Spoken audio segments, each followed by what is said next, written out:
आज अगर हम गल्फ कंट्रीज की बात करें जो ईरान के सामने हैं, डटकर खड़ी हैं, लेकिन काउंटर में एक पत्थर नहीं फेंकती हैं, उन्हें लगभग $58 बिलियन का नुकसान हो चुका है। आंकड़ों की बात करें तो चलते युद्ध में 500 मिलियन पर डे का नुकसान हो रहा है। और ऐसे नुकसान में ये सब लोग केवल मेजर्स में इतना ही कि अमेरिका को भी हम अपनी जगह से हमला नहीं करने देंगे। यदि इस तरह की स्थिति पनपते हुए आप सुनते हैं तो एक दिमाग में बड़ा प्रश्न आता है कि ये डरपोक हैं या अपने संसाधन बचा रहे हैं।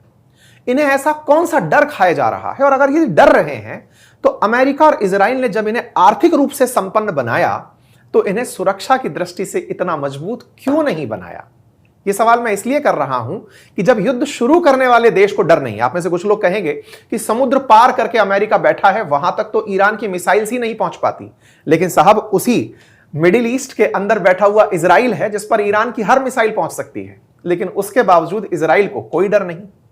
तो कहां कमी रह गई इन लोगों की सुरक्षा में, इनके सोचने के तरीके में? और ले देकर जब भी ये बात करते हैं तो डिप्लोमेसी की करते हैं। आज सोचने वाली बात है कि फुजरहा पोर्ट के ऊपर यूएई के हमला होता है, ईरान हमला करता है। अगले दिन अपडेट मिलता है कि अमेरिका कह रहा है कि हम अब ऑपरेशन फ्रीडम रोक देंगे। ऑपरेशन फ्रीडम यानी कि स्ट्रेट ऑफ हॉर्मुज से फंसे हुए जहाजों को, जो खाड़ी में फंसे हुए जहाज हैं, उन्हें निकालने की कवायद जो ट्रंप ने शुरू की 2 दिन के भीतर भीतर रोक दी, क्योंकि पीछे से सऊदी का प्रेशर आया कि मैं अपनी जगह आपको फिर से इन ऑपरेशंस के लिए यूज नहीं करने दूंगा। इन सभी देशों की इकोनॉमी ऑलमोस्ट हॉल्ट पर चली गई है। इनके यहां ना टूरिज्म हो रहा है, ना ये कभी मिडवे बन करके जो यूरोप जाने वाली भारत से फ्लाइट्स थी उनके लिए प्रॉपर ऑपरेशनल्स हैं। भारत के लिए भी जो कर्मचारी वहां काम करते हैं, भारत से जाने के लिए जो वहां पर श्रमिक काम करते हैं, वो प्रॉपर ऑपरेशनल नहीं। तमाम चीजें अटकी पड़ी हैं, फिर भी शांत हैं। सवाल तो बड़ा है, आफ्टर ऑल जीसीसी कंट्री चुप क्यों है? इसी विषय पर चर्चा करने के लिए आज मेरे साथ मेरे 2 खास मेहमान हैं। मेरे साथ में है मेजर जनरल संजय मैशन साहब, नमस्कार सर। नमस्कार। और मेरे साथ हैं एम्बेसडर सुशील सिंघल जी, नमस्कार सर। नमस्कार। आप लोगों की मैं इस विषय पर राय जानना चाहूंगा। क्या लगता है कि जीसीसी कंट्रीज चुप क्यों हैं, खाड़ी देश चुप क्यों हैं? आपका opening remark sir. Ankit, thank you very much. बड़ा अच्छा आपने विषय उठाया, बहुत थॉट प्रोवोकिंग है। क्यों चुप हैं? लाजमी एक सब आदमी यही पूछेंगे कि क्यों कोई स्टेटमेंट्स नहीं आते हैं या क्या कर सकते थे। तो पहली बात हमको ये समझना है कि जो जीसीसी कंट्रीज़ का है उनका मुद्दा और एम क्या था। ये लड़ाई से पहले उनका मेरे ख्याल एम बहुत क्लियर था, पीस, प्रॉस्पेरिटी और डेवलपमेंट। और इसीलिए आज ये जीसीसी कंट्रीज़ में आप देखिए सबसे ज़्यादा मेरे ख्याल भारतीय हैं, 90 लाख भारतीय तो इसी जीसीसी कंट्रीज़ में, और उसमें सबसे ज़्यादा हैं यूएई में। और वहाँ जितने भी भारतीय जाते हैं, हम खुद गए हैं, आप भी गए होंगे, वहाँ एक बहुत अच्छा माहौल है। कोई टेररिज्म की बात नहीं होती है, कोई धर्म की बात नहीं होती है, कोई किसी के बारे में बात नहीं करता। और जो रेडिकलिज्म है, जैसे पाकिस्तान कोशिश करता है ये रेडिकलिज्म लाने की, तो उनको वहाँ से वो डिपोर्ट कर देते हैं। और कोई भी वहाँ कोई गंदा प्रचार किसी भी प्रकार का करे उसको डिपोर्ट कर देते हैं। तो इसका कारण क्या है? कारण ये है कि देखिए, एक है आपकी पीस, प्रॉस्पेरिटी, डेवलपमेंट पे उन्होंने फोकस किया है।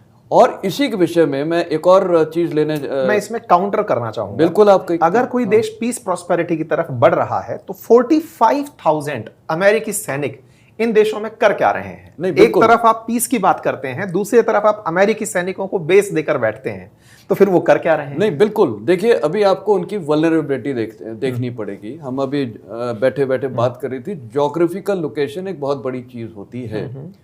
हिस्टोरिकली पर्शियंस एंड अरब्स का एक कॉन्फ्लिक्ट रहा है सुप्रीमेसी के लिए, कौन वहां पर सुप्रीम रहेगा, और regional influence in West Asia. दूसरा, ज्योग्राफिकली ईरान के पास आज सबसे बड़ा फायदा यह है कि उनकी जो कोस्ट लाइन है almost 1800 kilometres along the straight of Hormuz, उसको वो पहाड़ी इलाके हैं।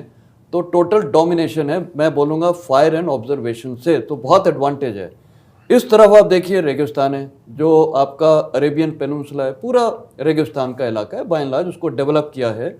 तो उन्होंने जो ये उनकी वल्नरेबिलिटी ये है, एक तो पर्शियन एम्पायर का जो ओल्ड इम्पैक्ट है, एंड उनको ये भी पता है कि ईरान किस प्रकार डेवलप कर रहा है in terms of military power. आप जब वनरेबल होने की बात करते हैं, मैं बीच में आपको फिर रोकूंगा। पॉइंट ये है सर, इससे ज्यादा वनरेबल इजराइल है। जो लगभग नहीं, 7 जगह से वॉर एक मिनट कंट्रोल कर दो, कंप्लीट कर दूं। तो ज्योग्राफिकल लोकेशन में आप देखिए, जो भी वहां से पार होना है, देखिए एक ज्योग्राफिकल लोकेशन में टेरेन बहुत इंपॉर्टेंट है, मानता हूं। और जब टेरेन आपकी इंपॉर्टेंट है तो उसमें क्या है कि एक तरफ आ जाता है आपका रेड सी, खासकर सऊदी अरेबिया का तो पूरा ही वहां देखा जाए तो रेड सी है, और इधर से ये है। इस तरफ हुतीज ने डोमिनेट किया, इधर से ईरान ने शुरू से भी किया हुआ। और आपको एक अगर मैं वाकया भी बता दूं, वाकया क्या, एक फैक्ट है कि even before this war IRGC की जो नेवी थी वो भारतीय शिप्स को भी, और जो दूसरी शिप्स भी होती थी जिसमें इंडियन सी फेयरर्स होते थे, आपको तकरीबन पता होगा पिछले 2-3 साल के अंदर 717 सी फेयरर्स को उन्होंने कब्जा कर लिया था। चार्ज ये लगा के ये स्मगलिंग करते हैं, बेसिकली एक्सटॉर्शन है, मनी चाहिए। और जब ये जनवरी तक इस साल हमारे 6 सेलर्स सी फेयरर्स वहाँ उनकी कस्टडी में थे छाबर पोर्ट में, छाबर में। अच्छा, बिना कहा उन्होंने एक वो तो लगा ये चल रहा था। तो ये हर कंट्रीज के साथ करते थे। तो अब क्या है कि आपको फ्री शिपिंग चाहिए, गल्फ कंट्रीज को भी फ्री शिपिंग चाहिए। अब उनको ये एक पता था कि यहाँ डोमिनेशन कभी भी भविष्य में ईरान करेगा, सो देयरफॉर उनके पास अपनी वल्नरेबिलिटी ओवरकम करने की क्या वो थी। एक तो ये खुद अपनी मिलिट्री पे डिप्लॉय करें, डिफेंड करें, तैयार करें। क्या उनकी काबिलियत है? नहीं। इजराइल का भी आप जो बात कर रहे हैं, इजराइल का है बेसिक मुद्दा है उनकी सर्वाइवेबिलिटी का सवाल है। जब सर्वाइवेबिलिटी है, वहाँ लड़की से लेकर सब उनको फोर्स्ड मिलिट्री ट्रेनिंग है और वो काम करते हैं रिजर्विस्ट के तौर पे, उनके लिए सर्वाइवल है, वो घिरे हुए हैं। इनके लिए सर्वाइवेबिलिटी का इतना प्रॉब्लम नहीं था, ये परसीव थ्रेट था, लेकिन अब ये मैनिफेस्टेड ऑन ग्राउंड हो गया है। और इसी वजह से इन लोग ने सोचा था कि एक इनकी प्रेजेंस की वजह से, यूनाइटेड स्टेट्स की नेवी और एयरफोर्स और आर्मी की वजह से जितने भी बेसिस हैं, एक इनहेरेंट सुरक्षा मिल जाएगी। उदाहरण के तौर पे आप जापान को देखिए, फिलीपींस में देखिए, सिंगापुर में देखिए, ये कई जगह ऐसा सिलसिला है।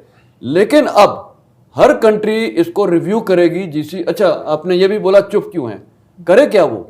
उसके पास तो कोई मैकेनिज्म नहीं है, उसके पास सिर्फ एक मैकेनिज्म थे अपने को डिफेंड करने की, ऑप्शन था ऑफेंसिव। किस चीज़ से ऑफेंड करते, उनके पास तो था ही नहीं कुछ। तो उनके पास इंटरसेप्टर थे, उससे उन्होंने अपने को डिफेंड किया। जितने भी ड्रोन्स, काउंटर ड्रोन्स और ये जो एयर डिफेंस सिस्टम थे, अब इसराइल से भी ये ले रहे हैं, यूक्रेन से भी ले रहे हैं। तो एक इनके लिए लेसन लर्न ये आया है। तो इनके पास एक मिलिट्री ताकत नहीं थी, ना इन्होंने इतना फोकस किया। सऊदी अरेबिया के पास है मिलिट्री, यूएई के पास भी है, बट कितनी? इधर की आप स्ट्रेंथ देखती है। इस मुद्दे पे मैं आता हूं आपके पास। बिल्कुल। आपसे सर मैं इसी बात में, ये जो पॉइंट सर के साथ मेरा डिस्कस हो रहा है, उनकी मिलिट्री नहीं है, ठीक है, लेकिन यूएस मिलिट्री है, मैं ये मतलब मिलिट्री है, लेकिन उस तरह की नहीं है कि चलो ऑफेंसिव हो जाए, डिफेंसिव के लिए है। बिल्कुल।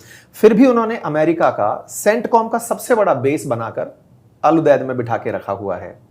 आज अगर इस तरह कतर, जो कि सेंटकॉम का मुख्यालय बनकर बैठा हुआ है, फिर भी अमेरिका को अपनी जगह यूज करने नहीं देता, यह बड़ा सवाल है कि इतने समय तक अमेरिका यह कहते हुए ही तो आया था कि तुम पर जब कोई हमला होगा मैं तुम्हें बचाने आऊंगा। आज जब बचाने के लिए वो वहां खड़ा है, उस समय भी ये लोग उसके हाथ बांध दे रहे हैं कि नहीं, आप मेरी जगह यूज नहीं करोगे। मेरा प्रश्न यही है कि आपके पास खुद की भले ही सेना इतनी सक्षम ना हो, लेकिन जो आपकी सुरक्षा के लिए तैनात देश है वो तो गारंटी दे रहा है ना कि मैं आपकी जगह हूं ना, लड़ने दो मुझे अपनी जगह। आज अमेरिका स्ट्रेट ऑफ हॉर्मुज के बाहर खड़ा हुआ है, अपना ब्लॉकेड लगाकर, खुद के जहाज भी क्रॉस करा के पर्शियन गल्फ में नहीं ले जा पा रहा है, क्योंकि अंदर बैठे देश उसे परमिट नहीं कर रहे हैं। उन्हें डर है आप आओगे तो हमारा और नुकसान कराओगे। आपका क्या एंगल है सर इस बात को लेकर? अंकित, बड़ी इंटरेस्टिंग डिबेट मैंने सुनी अभी आप दोनों के बीच में। मेरा अपना इसमें पहला तो ये है कि मैं ये नहीं करूँगा कि ये जीसीसी कंट्री डरे हुए हैं। ऐसा नहीं है कि बिल्कुल पैसिव हैं वो, दे आर ऑल्सो एक्टिव। लेकिन अगर हम इस तरीके से देखें कि भाई वो हमला क्यों नहीं कर रहे, जवाबी हमला, तो डिफरेंट सिनारियो हो गया, बट दे आर एक्टिव। वो क्या कर रहे हैं? इंटेलिजेंस शेयरिंग कर रहे हैं, कंडेम कर रहे हैं, रिजोल्यूशन, यूएन में रिजोल्यूशन पास कर रहे हैं। और जैसा कि अभी जनरल साहब ने कहा कि जीसीसी किस लिए बना था, I just go back slightly back. GCC बना था जॉइंट डिफेंस के लिए एंड प्रॉस्पेरिटी के लिए।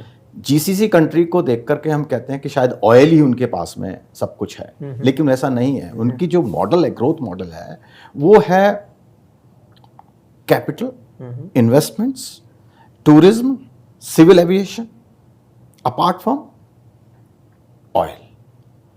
अब ये जो झगड़ा हुआ है, जब से सबसे पहले ईरान को क्यों मालूम है कि ये कंट्रीज वल्नरेबल है, तो ईरान क्योंकि यूएसए पे तो हमला नहीं कर सकता, केवल इजराइल पे कर सकता है, इसके पास इतनी मिसाइल्स नहीं है कि वो यूएस की मेन लैंड पे जा सके, केवल कोशिश कर सकता है जो उनका आर्मेडा उस पर हमले करने की कोशिश जो उन्होंने की। लेकिन सबसे ज्यादा वल्नरेबल जो हैं ये जीसीसी कंट्रीज हैं, जैसा कि अभी ज्योग्राफी के बारे में हमारी बातचीत हो रही थी, और उनके जो इकोनॉमिक सेंटर्स हैं उन पर अटैक उनके लिए मोस्ट वल्नरेबल है वहां पर, जो कि उन्होंने किया। और उससे क्या नतीजा निकला कि जीसीसी कंट्रीज की जो मेन स्ट्रेंथ है, आपने अभी आंकड़े दिए कि उस पर उसका उन्होंने ईरान ने अटैक किया, जो बहुत सोची समझ पहल के तरीके हैं। तीसरा इसमें एक बहुत महत्वपूर्ण है, slide again I will go back, 2019 में सऊदी अरबिया में अटैक हुआ था और वहां उनका जो एयर डिफेंस सिस्टम है वो काम नहीं किया था और अमेरिका भी उनकी कोई मदद नहीं कर पाया था। तो वहां से वल्नरेबिलिटी रियलाइज हुई, क्योंकि वो उनका जो ऑयल प्रोडक्शन वो रुक गया था, महीनों लगे थे उसको रेस्टोर करने में। और ईरान ने वही प्लेबुक अब इस्तेमाल की है। आप सारे अटैक देखें यहाँ पर, या तो अमेरिकन बेसिस पे की है या उनकी जो इकोनॉमिक स्ट्रेंथ है, जहां भी टूरिज्म हो, एविएशन हो, पोर्ट्स हो और इन्वेस्टमेंट सेंटर हो, होटल्स, टूरिज्म सब जगह है, वहां उनको मोस्ट वल्नरेबल जगह पर उन्होंने अटैक किया है। तो दे हैव रियलाइज कि जो अमेरिका ने सिक्योरिटी गारंटी तो दी थी उनको कि भैया उनको यही था, और ऑब्जेक्टिव जैसा आपने भी कहा सेंटकॉम का हेडक्वार्टर है और वहाँ पर उनको सबको ये था कि अमेरिकन बेस है तो अमेरिका अपनी तो सुरक्षा करेगा, हमारी भी करेगा। लेकिन जब ये लड़ाई शुरू हुई है 2 महीने में हम देखा तो व्हाट यूएसए डिड, ये अबेंडन्ड हिज ओन बेसिस। नहीं सर, उसके पीछे तो तर्क यही दिया जाता है कि इन देशों ने ही मना कर दिया था। No but it's not that, they abandoned because they didn't have capacity. बिल्कुल, अब उनके पास कैपेसिटी नहीं थी कि वो सब चीज को डिफेंड करते। दे फोकस्ड अपनी जो उनका आर्माडा था उनको सेव करें, और इजराइल, इनको सबको इन्होंने अपने हाल पे छोड़ दिया। मैं इसमें मतलब मेरा थोड़ा डिफर ओपिनियन है जी। अगर ऐसा हुआ होता, मैं इस बात को इसलिए बोल रहा हूं बार बार क्योंकि जितनी रिपोर्ट्स मैंने देखी सर, उनमें एक चीज निकल के कॉमन आ रही थी कि शुरुआती दौर में भी इन देशों ने अपने बेसिस, क्योंकि ईरान का थ्रेट यही था कि आपने अगर इन देशों के बेसिस का इस्तेमाल किया तो मैं ये मानूंगा कि ये देश वॉर में इन्वॉल्व हो गए हैं। अब तक मैं अमेरिकी ठिकाने जो जीसीसी कंट्रीज में हैं, फिर चाहे अमेजन का मुख्यालय हो, माइक्रोसॉफ्ट का हो, गूगल का हो, हम उनको निशाना बना रहे हैं, अमेरिकी दूतावास को निशाना बना रहे हैं, कॉन्सुलेट को निशाना बना रहे हैं। लेकिन अगर ये लोग अपनी जगह इस्तेमाल करने दिए तो हम पूरे देश को निशाना बनाएंगे। और कहते हैं कि इसी कारण से ये देश डायरेक्ट इन्वॉल्व भी नहीं हुए थे। ऐसे में बड़ा प्रश्न ये है कि जब आप किसी देश को परमिट ही नहीं कर रहे हो कि आप मेरी जगह का इस्तेमाल करो, तो फिर अमेरिका कैसे हेल्प करेगा सर? देखिए, यही मैं बात कर रहा हूँ कि मैं थोड़ा सा यहाँ डिफर करता हूँ कि शुरू में स्टेटमेंट आए थे कि हम अब परमिट नहीं करेंगे, but in practice they allowed. America ने उनके अगर वहां से अगर वो अलाउ नहीं करते तो वहां से लॉन्च कैसे कर पाते? इजराइल कैसे लॉन्च करता अटैक्स? इजराइल और ईरान तो साथ साथ है नहीं, देयर इज अ गैप। तो अल्टीमेटली उनका एयर स्पेस क्रॉस किया और वहां जो इनके बेस थे वहां से भी अटैक हुए। ऐसा तो नहीं है, इसे रिकॉर्डेड है कि वहां से उनके बेसिस से अटैक लॉन्च हुए ईरान के ऊपर।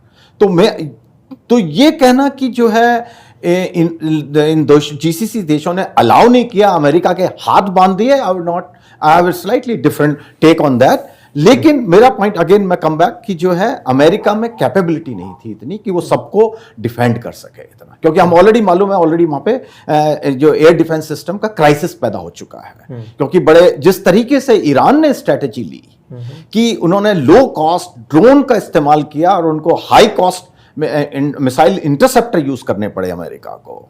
जबकि यहां पे एक और बताऊं मैं, यूक्रेन ने इसकी टेक्नोलॉजी मास्टर की हुई है और लास्ट अगस्त में जब जेलेंस्की वहां गए थे प्रेसिडेंट ट्रंप को, उसने ऑफर दिया था कि हम आपको ट्रेन कर सकते हैं, लेकिन वहां जो लॉबी बहुत स्ट्रांग है, आर्म लॉबी जैसा कि हम जानते हैं, दे डिडंट एग्री। अल्टीमेटली उन्होंने एक्सेप्ट किया, अल्टीमेटली उन्होंने इजराइल को भी सप्लाई किए और जो जीसीसी कंट्री उनको भी और अमेरिका को भी यूक्रेनियन टेक्नोलॉजी का इस्तेमाल किया, तभी वो ईरान को वो रोक पाए वहां पर। दूसरा, जब हम बात कर रहे हैं कि क्यों नहीं अटैक कर रहे हैं, इसके एक तो मैंने इकोनॉमिक कारण बताया दूसरा क्या है कि इन देशों को अपने इंटरनल रिजीम का भी खतरा है कि कैसे वो जस्टिफाई करें कि मुस्लिम कंट्री आपस में लड़ रहे हैं, क्योंकि अगर हम हिस्ट्री में अगेन जाएं तो किस तरह से ये जो कंट्री क्रिएट हुए हैं, जो रिजीम क्रिएट हुए हैं, they are all artificial, they are imposed. ठीक है, तो रिजीम का एक पॉइंट हो सकता है कि मुस्लिम देश क्यों आपस में लड़ रहे हैं, लेकिन इसके पीछे तो वो पर्शियन और अरेबियन कन्फ्लिक्ट की आप और हम बात कर ही रहे थे।